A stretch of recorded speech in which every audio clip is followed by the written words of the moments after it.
In this video, I will talk about the music magazine industry and how it works.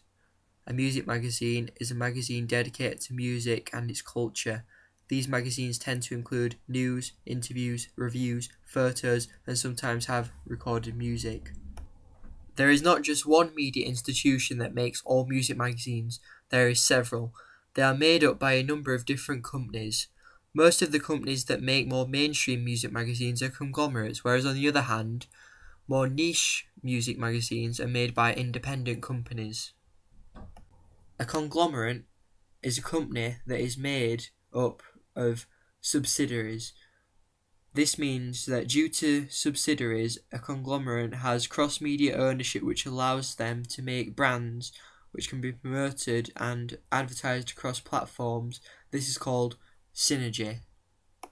In conglomerates, funding isn't really done by advertisement. However, it is done by the cost of the magazine which it takes to purchase. The funding from advertisement can be just used for profit. However, independent companies are companies which work for themselves and rely heavily on funding from advertisements, as the magazines tend to cost either little or you can get them for free. So there's not really any profit to be made, and without the advertisements they wouldn't be able to make the magazine whatsoever. I'm now going to talk about Bauer and IPC Media in more detail. The magazines which Bauer own are Q, which retails at £3.99 and is aimed at a mainstream audience; Mojo magazine, which retails at the price of £4.60 and is for both mainstream and niche; and finally Kerrang, which retails for £2.20 and caters for a mainstream audience. The subgenres between the three magazines are rock and metal for Kerrang, classic rock for Mojo, and rock for Q. However, on the other hand, IPC own Enemy, which retails for £2.40, catering for a mainstream audience; Uncut, which retails for £4.60 and caters for a niche audience. The subgenres between the two is indie rock for Enemy and alternative/rock for Uncut. I'm now going to talk about the readership of the three magazines which Bauer own. Start with Q.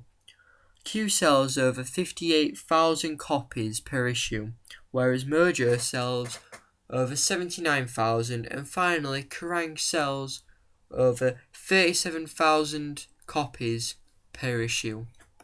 Q is often purchased from a massive range between 15-year-olds to 54-year-olds, with 68% of their readers being male, whereas Mojo ranges from about 15 to 24-year-olds and also 45 to 54-year-olds being their main target market of age groups.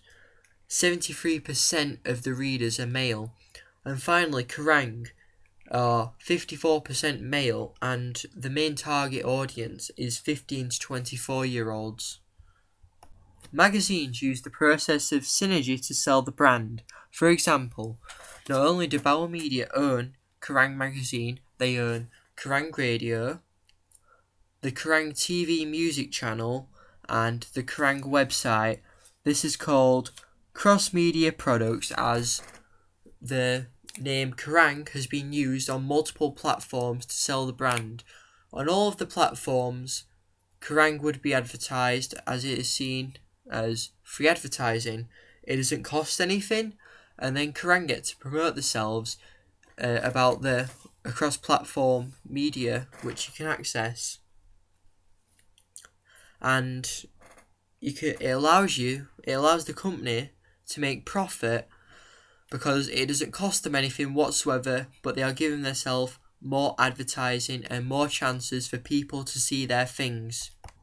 In addition, they also have the Kerrang Awards, which is an annual award ceremony for the greatest bands in rock and metal, and also the Kerrang Awards, which is an annual tour where a set number of bands will tour across the country and people can go see them.